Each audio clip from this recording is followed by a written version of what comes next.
semuanya, perkenalkan saya Mariatul Kiptiah, mahasiswi STK IP BGRI Ponorogo. Dalam rangka memenuhi tugas mata kuliah keterampilan menyimak, di sini saya akan membacakan sebuah cerpen.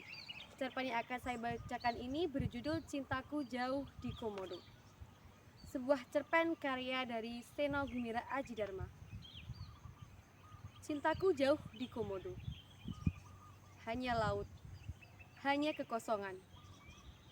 Dunia hanyalah laut dan langit yang dibatasi garis tipis melingkar, membentuk garis lingkaran yang tiada pernah berubah jaraknya.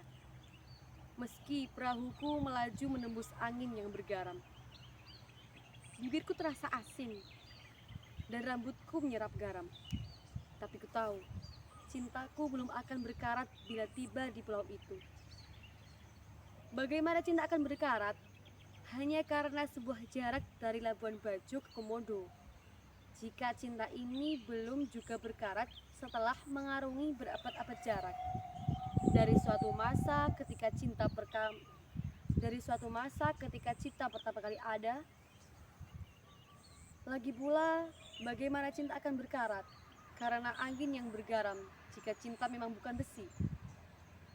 Aku dan kekasihku diciptakan dari sepasang bayang-bayang di tembok yang tubuhnya sudah mati. Dan semenjak saat itu, kami menjadi semacam takdir ketika tiada sesuatu pun di dunia ini yang bisa memutuskan hubungan cinta kami. Barangkali itulah yang disebut dengan cinta abadi. Aku mengatakannya semacam takdir, karena kami memang tidak terpisahkan. Tapi aku hanya berani mengatakannya semacam takdir, dan bukan takdir itu sendiri. Karena sesungguhnya lah, aku tidak akan bisa tahu apakah benar cinta kami yang barangkali abadi itu adalah takdir. Kami seperti tiba-tiba saja ada dan saling mencintai sepenuh hati. Tapi sungguh mati, memang hanya seperti dan sekali lagi hanya seperti. Karena sesungguhnya lah, hubungan cinta kami yang barangkali abadi itu adalah sesuatu yang diperjuangkan. Cinta yang abadi, kukira bukanlah sesuatu yang ditakdirkan. Cinta yang abadi adalah sesuatu yang diperjuangkan terus-menerus, sehingga cinta itu tetap ada, tetap bertahan, tetap membara, tetap penuh pesona, tetap menggelisahkan, tetap misterius, dan tetap terus-menerus menimbulkan tanda tanya. Cintakah kau padaku? Cintakah kau padaku? Setiap kali kami mati dan dilahirkan kembali, kami selalu bisa saling mengenali dan mengusahakan segalanya untuk menyatu kembali. Kami memang diciptakan dari sepasang bayang-bayang, dan bayang-bayang bisa berkelebat menembus segala tabir. Namun kami tidak pernah lahir kembali sebagai sepasang bayang-bayang yang bisa berkelebat seenak udelnya. Kami sering dilahirkan kembali sebagai manusia. Dan sebagai manusia, kami tidak bisa berkelebat seenak udel kami. Begitu juga bayang-bayang kami yang selalu mengikuti, menempel seperti ketan. Lengket bagai benalu. Barangkali menunggu kami mati dan menjadi pasangan baru. Apabila kami berbeda kulit, kemudian berbeda kelas sosial, lantas berbeda agama pula, betapa beratnya usaha kami menyatukan diri. Walaupun kami terbukti saling mencintai, terlalu banyak manusia merasa berhak untuk tidak setuju dan melarang hubungan kami. Apalagi jika kami lahir kembali masing-masing sebagai pasangan resmi orang lain. Nah, tiada seorang pun yang akan mengisikan dirinya untuk memahami. Bahkan kami pun bisa bingung sendiri. Demikianlah cinta kami selalu diuji. Benarkah begitu kuat usaha kami untuk menyatu kembali? Ataukah cinta kami ini hanya cinta begitu-begitu saja yang terlalu mudah menyerah? Karena berbagai macam halangannya sebenarnya bisa saja diatasi. Memang begitu banyak godaan kepada kesetiaan cinta kami. Bisa berwujud harta kekayaan, bisa berupa kursi kekuasaan, tapi yang paling berbahaya adalah pesona cinta itu sendiri. cinta diuji oleh cinta. Seringkali ini sangat membingungkan, tetapi selalu bisa kami atasi. Cinta yang sejati, kukira, hanyalah menjadi sejati jika tahan uji terhadap cinta yang sama hebohnya, yakni cinta yang dahsyat itu dengan segenap petir dan halilintarnya yang tanpa kecuali menggetarkan dan mendebarkan hati.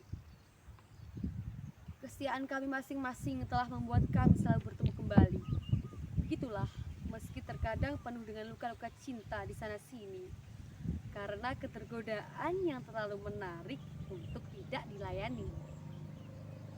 Apabila kami bertemu dari kelahiran satu ke kelahiran lain, kami akan saling mengenali. Meski perbedaan duniawi yang membungkus kami bisa mengakibatkan masalah berarti. Itulah yang terjadi misalnya ketika aku lahir sebagai pendeta dan kekasihku lahir sebagai putri raja. Lain kali aku lahir kembali sebagai perempuan dan kekasihku lahir kembali tetap sebagai perempuan. Suatu kali bahkan ketika lahir kembali sebagai bayi, kekasihku sudah lahir berpuluh tahun sebelumnya dan hampir mati. Tetapi, tidakkah cinta itu tiada memandang wujud dan tiada pula memandang usia? Jika cinta memang mempersatukan jiwa, maka kesenjangan tubuh macam apakah yang akan bisa menghalanginya? Justru itulah masalahnya sekarang. Apakah aku sebagai manusia biasa masih bisa mencintai kekasihku jika kekasihku itu telah menjadi komodo?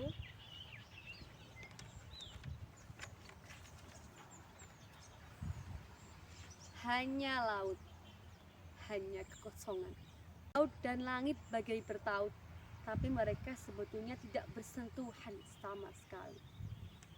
Apakah aku akan bisa bertemu dengan kekasihku kali ini? Tanda-tanda alam memberi isyarat kepadaku. Kekasihku telah dilahirkan kembali dalam wujud seekor komodo yang sekarang berada di Pulau Komodo. Sebagai seekor komodo, kekasihku menimbulkan masalah besar karena telah memakan seorang anak gadis yang sedang mandi di sungai. Perburuan liar telah mengurangi jumlah kijang yang biasa dimakan komodo.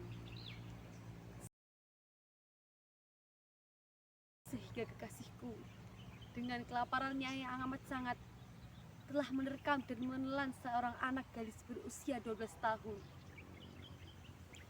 Karena undang-undang melindungi komodo, maka kekasihku tidak dibunuh, melainkan dibuang ke suatu wilayah di Pulau Flores yang juga dihuni komodo.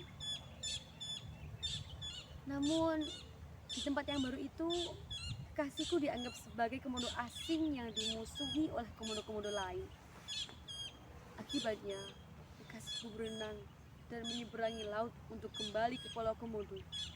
Dan kini, aku datang ke pulau itu untuk mencarinya. Dalam sejarah percintaan kami dari abad ke abad, belum pernah kami lahir kembali dengan berbeda spesies seperti ini. Karena kami selalu berperilaku baik, kami selalu lahir kembali sebagai manusia. Kesalahan apakah yang telah dilakukan kekasihku dan aku tidak mengetahuinya, sehingga lahir kembali sebagai komodo? Apakah ia masih akan mengenaliku dengan panca indera dan otaknya sebagai seekor komodo? Kalaulah aku masih mempunyai kepekaan untuk mengenalinya, bagaimanakah caranya ia akan mengenaliku? Dan apa yang akan kami lakukan? Aku tidak mungkin mengawini dan membawanya sebagai seekor komodo di dalam apartemenku di Jakarta. Pasti, Supermi tidak akan pula mengenyangkannya. Atas nama cinta, apakah yang masih bisa kulakukan untukmu, kasihku? Ketika akhirnya kami berjumpa di sebuah kubangan pada sungai kering berbatu-batu, hatiku terasa kosong. Setelah menjelajahi pulau itu selama 2 hari dan bertemu dengan sejumlah komodo, akhirnya aku bertemu dengan seekor komodo yang kuyakini sebagai kekasihku. Rupanya kekasihku menjadi seekor komodo jantan.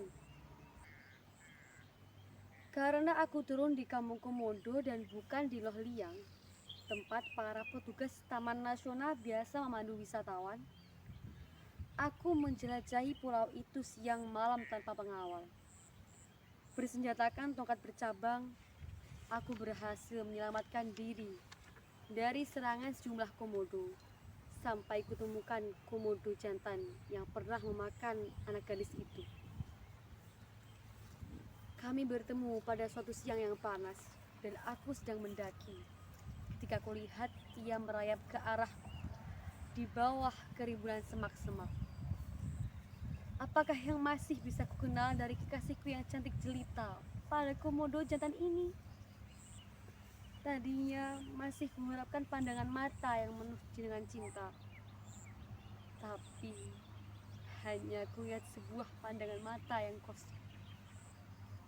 Sudah jelas ia tampak kelaparan, dan kukira ia tidak mengenaliku lagi. Apakah masih sahih jika aku berusaha tetap mempertahankan cinta? Dalam keadaan seperti ini, aku menjadi ragu. Apakah cinta yang abadi itu sebenarnya memang ada? Ataukah hanya seolah-olah ada dan dipercaya begitu rupa sehingga mengelabui para peminatnya? Mungkin cinta ternyata mengenal wujud. Meskipun komodo jantan itu memang penjelmaan kekasihku dan aku sangat mencintainya, aku bertanya-tanya, apakah aku bisa mencintainya seperti aku mencintai kekasihku? Aku terpeleset dari tebing dan meluncur masuk ke kubagan, tepat di hadapan mulutnya yang menganga. Semuanya sudah terlambat. Kaki kiriku sudah masuk ke mulutnya, langsung patah beberapa bagian. Aku tidak sempat memanfaatkan tongkat bercabang itu. Apakah aku akan lebih bahagia jika menyerahkan jiwa sebagai pengorbanan cinta? Kurasa seluruh tubuhku tersedot masuk ke dalam tubuh komodo itu sekarang. Di dalam tubuh itu hanya kurasakan kegelapan dan perasaan nyatu. Kalau aku tidak keliru. Labuan Bajo, Juli 2003.